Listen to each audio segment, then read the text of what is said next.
નમસ્તે મિત્રો, ધર્મ મનીષ પંડ્યા ઓફિશિયલ ચેનલ પર હું મનીષ પંડ્યા આપ સૌનું સ્વાગત કરું છું. મિત્રો, પુરુષોત્તમ માસની આજની વાર્તા છે આંગળી ચીંધ્યાનું ફળ. એક બ્રાહ્મણે માંડ માંડ પોતાના દીકરાને પરણાવ્યો, પણ તે વહુ બહુ માથાભારે નીકળી. નાની નાની વાતોમાં ઝઘડો કરે, રીસાઈને પોતાના માવતર અવારનવાર ચાલી જતી. બ્રાહ્મણ દીકરો જટાશંકર ખૂબ શાણો હતો. તેણે તેની પત્નીને પતિવ્રતા ધર્મ બરાબર સમજાવ્યો હતો, પરંતુ તેની પત્ની એક કાને સાંભળે અને બીજા કાને વાત બહાર કાઢી નાખતી. સાસરિયામાં ખાધે પીધે સુખ ઘણું હતું, પરંતુ તેના અધમ સંસ્કારોને લીધે તેની પત્ની તે સુખને ભોગવી શકતી નહોતી. આમ તો તેઓ ઘરમાં વહુ વગર ચલાવી લેતા, પરંતુ અધિક માસ આવતો હોવાથી બ્રાહ્મણે પુરુષોત્તમ વ્રત કરવાનું વિચાર્યું હતું. તેથી ત્યારે ઘરમાં સ્ત્રીની જરૂર પડે જ. જ્યારે અધિક માસ આવવાની તૈયારી હતી ત્યારે બ્રાહ્મણે તેના છોકરાને તેની વહુને તેડી લાવવા માટે તેના સાસરે મોકલ્યો. જટાશંકર બાપાની આજ્ઞા માથે ચડાવી પોતાના સાસરે જવા નીકળ્યો. રસ્તામાં તેમના દેવાદાર ખેડૂતનું ખેતર આવ્યું. આ ખેતરમાં પુષ્કળ પાક થયેલો હતો. તેમાં તે વખતે એક ગાય પેઠી હતી. આ ગાય આરામથી ખેતરમાં ચરતી હતી. એને રોકવા ટોકવાવાળું કોઈ ન જણાતા જટાશંકરને દુઃખ થયું, કારણ કે તે ખેડૂત તેના બાપનો દેવાદાર હતો. ત્યાં તો ખેતરનો ખેડૂત ત્યાં આવી પહોંચ્યો. જટાશંકરે ખેતરનું ધ્યાન ન રાખવા માટે ખેડૂતને ખૂબ ઠપકો આપ્યો અને ગાયને મારીને હાંકી કાઢવા કહ્યું. ખેડૂત આજે તેની પત્ની સાથે ઘેર ખૂબ લડી ઝઘડીને આવ્યો હતો, તેથી તેણે ઘરની બધી દાજ આ ગાય ઉપર કાઢી. એણે તો ડાંગ લઈને ગાયને એવી ફટકારી કે ગાય મરવા જેવી થઈ ગઈ. તે તો કરુણ ચિત્કાર કરતી ખેતરમાં ઢળી પડી. આ ગાય દૈવી હતી. તેણે પોતાને માર ખવડાવવા માટે આંગળી ચીંધવા બદલ બ્રાહ્મણના દીકરા જટાશંકરને ગધેડો બની જવા શાપ આપ્યો. જટાશંકરે ગાયને મનુષ્યની ભાષામાં બોલતી જોઈ એટલે બ્રાહ્મણનો દીકરો સમજ્યો આ કોઈ દૈવી ગાય છે અને તેણે આપેલો શાપ મિથ્યા થશે નહીં. આથી તેણે ગાય આગળ જઈ પગે લાગી પોતાની ભૂલ બદલ ક્ષમા માગી અને તેના શાપમાંથી મુક્ત કરવાની ભલામણ કરી. ત્યારે ગાયે તેના પર દયા લાવી કહ્યું, હે વિપ્ર, તે ધર્મનો ક્ષય કર્યો છે. તે ખેડૂતને હિંસા કરવા માટે પ્રેર્યો અને મારી આવી ભૂંડી દશા થઈ. પરંતુ મારા કરતાં ગધેડા સ્વરૂપે તારી ભૂંડી સ્થિતિ થશે. જેવી કરણી તેવી ભરણી. સાસરે ગયા પછી તું મનુષ્યમાંથી ગધેડો બની જઈશ. તારી વહુને તું તારી ભૂલની વાત કરીશ એટલે તે તને તિરસ્કારશે નહીં, પણ તને ગધેડા સ્વરૂપે લઈ અને તારે ઘેર આવશે. હવે પવિત્ર અધિક માસ બેસવાની તૈયારી છે. તું તારી પત્નીને કહેજે કે તે તને ગધેડા સ્વરૂપે તારા ઘેર લાવી રોજ તને નદીએ લઈ જઈ અને આખો અધિક માસ નવડાવે. તારી પત્ની પુરુષોત્તમ માસનું વ્રત આદરે, કાંઠાગોરનું પૂજન કરે, રોજ એકટાણું કરે અને તને અધિક માસની અમૃતવાણી સંભળાવે.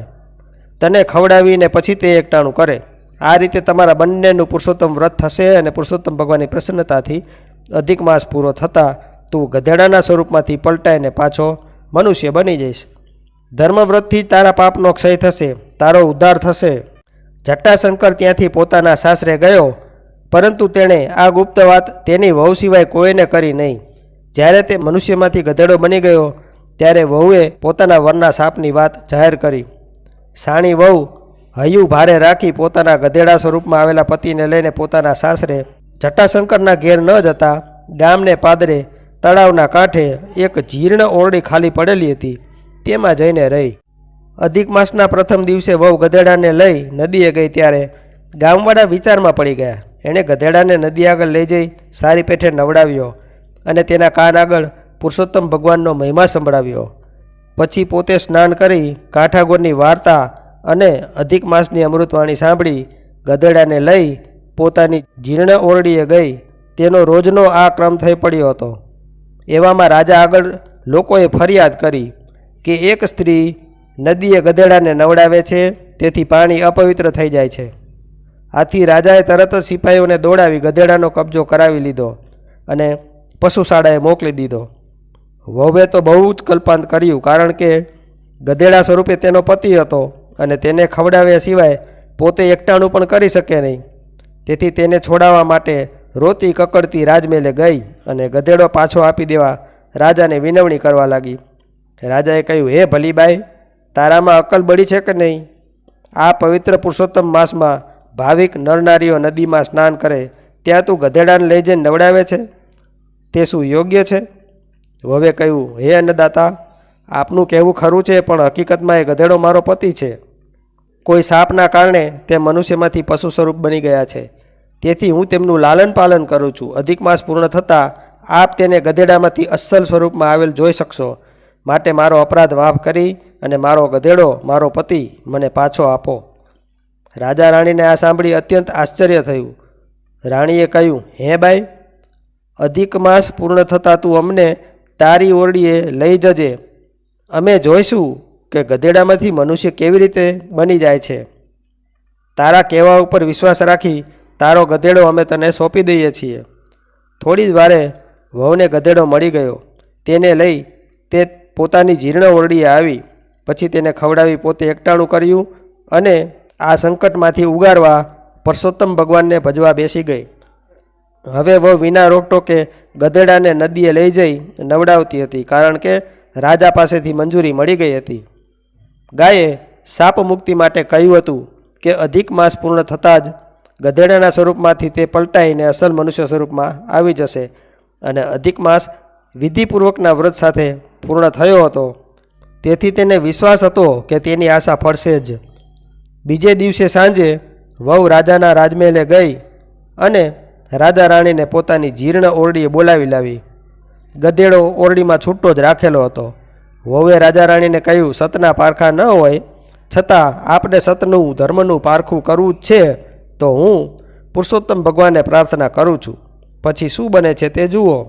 આમ કહી વહુએ દીવો પ્રગટાવ્યો, ધૂપ કર્યો અને દીવા સામે બેસીને આંખો મીચી પુરુષોત્તમ ભગવાનનું ધ્યાન ધરી પ્રાર્થના કરવા લાગી કે, હે પરમ કૃપાળુ પુરુષોત્તમ ભગવાન, તમે અમારા અપરાધોની ક્ષમા કરી પ્રસન્ન થાઓ ને મારા પતિને મૂળ સ્વરૂપમાં લાવો. આમ 21 વખત પ્રાર્થના કરી અને તે સાથે જ ઓરડીમાં સુવાસિત ધુમાડાના ગોટે ગોટા છવાઈ ગયા. રાજા રાણી આથી અચંબામાં પડી ગયા. વહુએ કહ્યું, પુરુષોત્તમ ભગવાન પ્રસન્ન થયાની આ નિશાની છે, તમે શાંત બેસી રહો. જ્યારે ધુમાડાનું આવરણ હટી ગયું ત્યારે ત્યાં ગધેડાની જગ્યાએ વહુનો વર જટાશંકર બ્રાહ્મણ ઊભો હતો. વહુએ પુરુષોત્તમ ભગવાનની જય બોલાવી અને પોતાના પતિના પગે પડી. જટાશંકર રાજા રાણીને પગે લાગ્યો અને પોતાનો સર્વવૃત્તાંત સંભળાવ્યો. તેથી રાજાએ જીવ હિંસા ન કરવાની પ્રતિજ્ઞા લીધી અને રાજા રાણી બંનેએ દરેક અધિક માસમાં પુરુષોત્તમ વ્રત કરવાનો સંકલ્પ પણ કર્યો. રાજા બંને પતિ પત્નીને મહેલે લઈ ગયા અને એને વસ્ત્ર અલંકારો અને સોના મોહરો આપીને ખુશ કર્યા. માન સહિત તેમને ઘેર મોકલી દીધા. પવિત્ર પુરુષોત્તમ માસમાં ગંગા સ્નાન અને ધ્યાન દાન કરે તેના સર્વ સંકટો પુરુષોત્તમ પ્રભુની કૃપાથી ટળી જાય છે. બોલો પુરુષોત્તમ ભગવાનની જય. પુરુષોત્તમ સ્તોત્રનો ગુજરાતી અનુવાદ. હે ભગવાન દેવ, હે જગતના સ્વામી, હે ક્ષીર સમુદ્રમાં વાસ કરનારા, હે શેષનાગ પર આરામ કરનારા, જે સૌથી શ્રેષ્ઠ છે, જેને શ્રેષ્ઠ ગુણોથી યુક્ત માનવામાં આવ્યા છે, જે વરદાન આપનારા છે, જે સૃષ્ટિના કર્તા છે, જે વિશ્વેશ્વર છે, જે સદા વિષ્ણુ રૂપમાં ઉપસ્થિત છે, જે સર્વ જાણનારા છે, જે પરાજિત થઈ શકતા નથી, જે નીલકંઠ સમાન નીલા છે અને ઉત્પલના પત્તા જેવા છે, જેની આંખો પુંડરીક ફૂલ જેવી છે, જે સર્વ જાણનારા છે, જે નિર્ગુણ છે, જે શાંત છે, જે સંસારના પાલક અને અવિનાશી છે, જે સર્વ લોકોના જ્ઞાતા છે, સર્વ લોકોને સુખ આપનારા છે, પુરાણ છે, પુરુષ છે, જે જાણવા યોગ્ય છે, જે વ્યક્ત છે અને અવ્યક્ત છે, જે સનાતન છે, જે સૌથી ઊંચા છે, જે સર્વ સૃષ્ટિઓના પાલક છે, જગતગુરુ છે,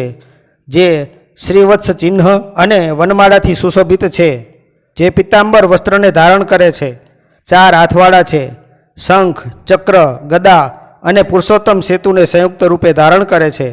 મુક્તાંગદ ધારણ કરેલા છે, જે સર્વ લક્ષણોથી સંપૂર્ણ છે, સર્વ ઇન્દ્રિયોથી રહિત છે, કુટસ્થ છે, અચલ છે, સૂક્ષ્મ છે, જ્યોતિ સમાન છે, સનાતન છે, જે ભાવો અને અભાવોથી મુક્ત છે, પ્રકૃતિથી પર વ્યાપ્ત છે.